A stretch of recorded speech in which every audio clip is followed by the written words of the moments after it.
सबसे पहले बात यह है कितना घटिया सोच है। आप चिंता कीजिए कि जो चुनाव आयोग है उनके जो टॉप के जो है कमिश्नर, उनको बोल रहे कि उनको वैनिश करवा देना चाहते हैं अभिषेक बैनर्जी और तृणमूल पार्टी।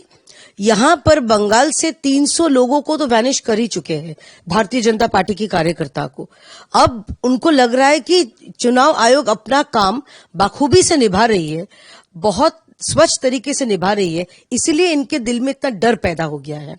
मैं अभिषेक बैनर्जी से कहना चाहती हूं कि अरे आप पहले सोचिए, भारतीय जनता पार्टी के लिए मत सोचिए, चुनाव आयोग का मत सोचिए, आप सोचिए 2026 के बाद आप अपने परिवार को लेके कौन से देश में वैनिश होंगे, इसका चिंता कीजिए सबसे पहले। उन्होंने ये भी बोला है 21 से ज्यादा सीट मिलेगा टीएमसी को 26 का इलेक्शन में। देखिए, पता नहीं वो ज्योतिष विद्या में पारदर्शी है या नहीं, मुझे ये भी मालूम नहीं है कि वो तोता को लेके आजकल बैठ रहे हैं या नहीं, ये भी मुझे मालूम नहीं है। लेकिन ये निश्चित रूप से तय है कि 2026 तृणमूल फिनिश, अंतिम उनका जो टाइम आ चुका है, क्योंकि इतना शोषण किया है पश्चिम बंगाल में, इतने सारे घोटाले हुए हैं, इतना बयानबाजी अभिषेक बैनर्जी कर रहे हैं। वो इतना नहीं कह सकते हैं कि ये जो कल ही सीएजी रिपोर्ट में आया है कि मालदा में 100 करोड़ से अधिक रुपए का स्कैम हुआ है, घोटाला हुआ है, वो भी जो गरीब है उनको फ्लड रिलीफ बांटने के मामले में।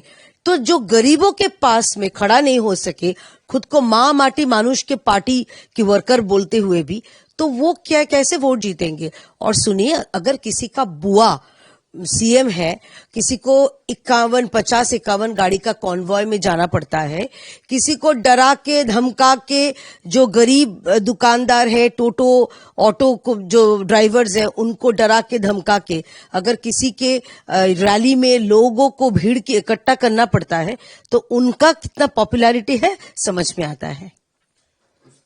आज अभिषेक बैनर्जी 2 तारीख से अभिषेक बैनर्जी का आवाज जीत पे बांग्ला का यात्रा स्टार्ट किया है, आज अलीपुरद्वार में है, इसके बारे में आपको क्या बोलना है?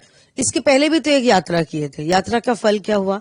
2024 में माननीय प्रधानमंत्री श्री नरेंद्र मोदी जी तीसरी बार के लिए भारत के लोगों की सेवा की उनको अवसर दिया गया। तो ये जो यात्रा है, उनके पास बहुत पैसा है, वो पैसा कैसे खर्च करेंगे उनका पार्टी का विषय है। लेकिन हम लोग ये कहना चाहते हैं कि जितना भी यात्रा करो, ये आपका पार्टी का और पॉलिटिकली आपका अंतिम यात्रा होगा, क्योंकि इसके बाद 26 के बाद आप कहां पर कौन से देश में वैनिश होंगे या कहां पर आप अपने सर को छुपाएंगे, अपने मुंह छुपाएंगे शर्म के मारे, इसका चिंता कीजिए। 2026 में भारतीय जनता पार्टी पश्चिम बंगाल में, जैसे हमारे आदरणीय गृह मंत्री कह के गए हैं, प्रचंड बहुमत से, 2/3 बहुमत से यहां पर सरकार गठन करेगी। दीदी, आपको पता है वंदे भारत कोलकाता टू गुवाहाटी स्टार्ट हो रहा है, स्लीपर ट्रेन है। इस विषय में कुणाल घोष ने बोला है, ममता बनर्जी जब रेल मिनिस्टर था तब बहुत सारा काम किया है, नया ट्रैक, नया ट्रेन।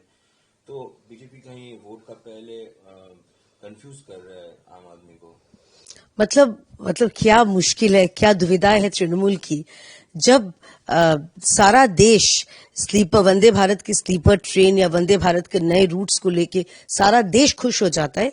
ये सिर्फ और सिर्फ अपने पॉलिटिकल गेन के लिए या लॉस के लिए, क्या पता नहीं क्या कहूं, इसके लिए इतना इनके दिल में हिंसा, इतना द्वेष ठीक नहीं है। मेरे ख्याल से कुणाल बाबू, आप थोड़ा सा तबीयत आपका खराब है, शायद उनका पैर भी टूटा है, अब जल्द स्वस्थ हो जाइए मानसिक और शारीरिक रूप से, ये मैं कामना करती हूँ। 72 hours of ultimatum to X to remove sexual explicit content on Gork AI. The center took the note of X AI service Gork will misused by the user to create a shared sexually afflicted image and video of a woman on a platform and asked the company to take down such post in 72 hours. एक औरत होने के नाते मैं स्वागत करती हूँ केंद्रीय सरकार की ये सिद्धांत को, क्योंकि एआई के जरिए बहुत से जो घिनौने काम किए जा रहे हैं। मैं खुद एक विक्टिम हूँ एआई का, ऐसे इमेज का आपको पता होगा। तो स्वागत है कि एआई के या ग्रोक जो भी एआई टूल्स है या एप्लीकेशंस है, इसके जरिए औरतों को जो बदनाम करने की जो एक प्रयास किया जा रहा है, इसके ऊपर केंद्रीय सरकार ने बहुत कठोर मनोभाव दिखाया। इसके लिए स्वागत है।